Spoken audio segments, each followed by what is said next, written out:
আমি সুব্রত কর্মকার।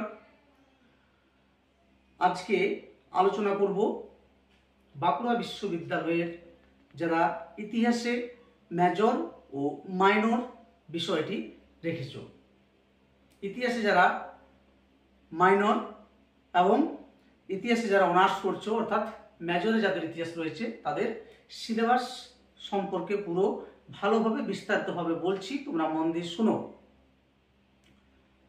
অনেকেই কমেন্ট করেছিল যে স্যার সিলেবাসটা সম্পর্কে কিছু বুঝতেই পারছি না, সিলেবাসটা আমাদেরকে বলে দিন। তো দেখো, তোমাদের যাদের ইতিহাসে মেজর রয়েছে এবং মাইনর রয়েছে দুজনকারই সিলেবাস এক। প্রথম সেমিস্টারে ডিএসসি 1 মেজর এবং মাইনর দুটোরই সিলেবাস একটাই। হ্যাঁ, শুধুমাত্র মেজরের একটা পার্ট বেশি, এসিসি যেটা পেপার সেই পেপারটা শুধুমাত্র মেজরে রয়েছে, এটা মাইনরে নেই। তো দেখো, তোমাদের যে সিলেবাস এটা হচ্ছে আইডিয়া অফ ভারত, অর্থাৎ ভারতবর্ষের ধারণা।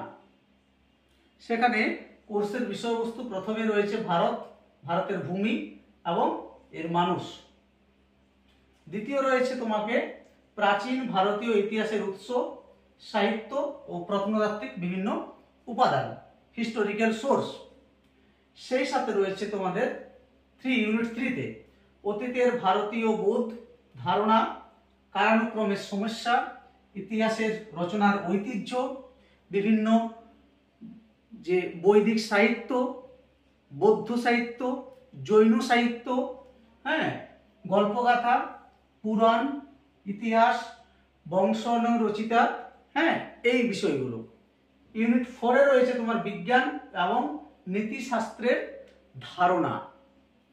ইউনিট 5-এ রয়েছে প্রাচীন ভারতীয় সাংস্কৃতিক ঐতিহ্য, ভাষা, শিল্প, স্থাপত্য, চিত্রকলা, কারুশিল্প, এগুলো সম্পর্কে তোমাদের রয়েছে। অর্থাৎ হিস্টোরিক্যাল সোর্স, প্রাচীন ভারতীয় যে সমস্ত ল্যাঙ্গুয়েজগুলো ছিল, হ্যাঁ, লিপি যেগুলো ছিল, ব্রাহ্মী, খরষ্টি ভাষা যেগুলো ছিল, পালি ভাষা, এই সমস্তগুলো তোমাদেরকে ভালোভাবে পড়তে হবে।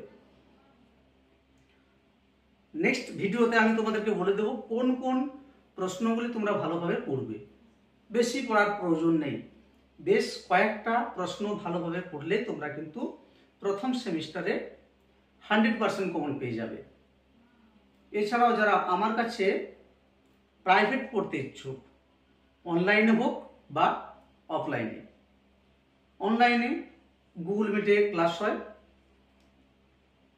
অত্যন্ত উন্নত মাপের ক্লাসটা হয়, অর্থাৎ বোর্ড স্কেচিং করেই বোঝানো হয়, অফলাইনের মতোই। অফলাইনে যেটা বোঝানো হয় অনলাইনে তার থেকেও আবার অনেক ভালো বোঝানো হয়। অনেকের ধারণা থাকে স্যার অনলাইনে প্রাইভেট পড়বো, নোটসটা কীভাবে কী করবো, কীভাবে লিখবো। তোমরা আমার সাথে কথা বলবে, তাহলে তোমরা বুঝতে পেরে যাবে যে অনলাইনে ক্লাসটা অফলাইনের থেকে অনেক ভালো হয়। কেমন? এছাড়াও যারা অফলাইনে পড়তে চাও তারা ইন্দপুর বাংলা, পাশাপাশি কলেজ হচ্ছে সালডিয়া কলেজ এবং বাঁকুড়ার প্রতাপ বাগানে, হ্যাঁ, বাঁকুড়ার প্রতাপ বাগানে কাগজে কলমে জেরক্স দোকানের পাশেই আমার অফলাইন ব্যাচ হয় অনার্সের, সেখানেও তোমরা যোগাযোগ করতে পারো আমার যে স্ক্রিনে দেওয়া যে নাম্বার রয়েছে সেই স্ক্রিনে দেওয়া নাম্বারের সাথে। সকলে ভালোভাবে পড়াশোনা করো, ইতিহাসটাকে ভালোভাবে উপলব্ধি করতে শিখো। প্রথম সেমিস্টার ভালোভাবে প্রাইভেট না নিলে, ঠিকঠাক যদি পড়াশোনা না করো, এসএনসি চলে আসতে পারে। এসএনসি মানে সেমিস্টার নট ক্লিয়ার। আর একটা সেমিস্টার এসএনসি চলে এলেই তোমাদের কিন্তু কনফিডেন্সটাই হারিয়ে যাবে, পড়াশোনার যে একটা একাগ্রতা, সেই একাগ্রতাটা হারিয়ে যাবে।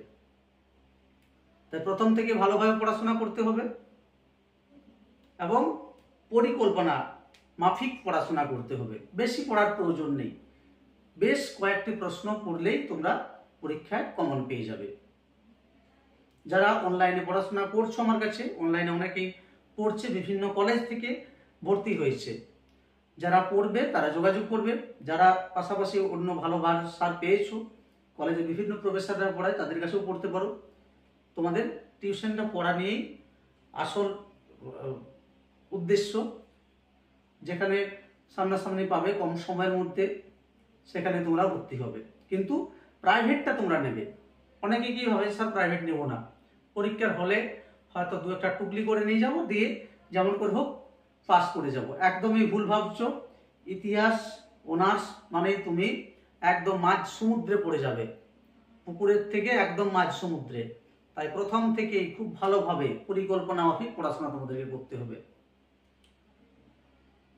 কোন এই প্রতিটি অধ্যায়ের কোন কোন প্রশ্নগুলো অত্যন্ত গুরুত্বপূর্ণ সেই প্রশ্নগুলো তোমাদেরকে আমি পরের ভিডিওতে বলে দেবো।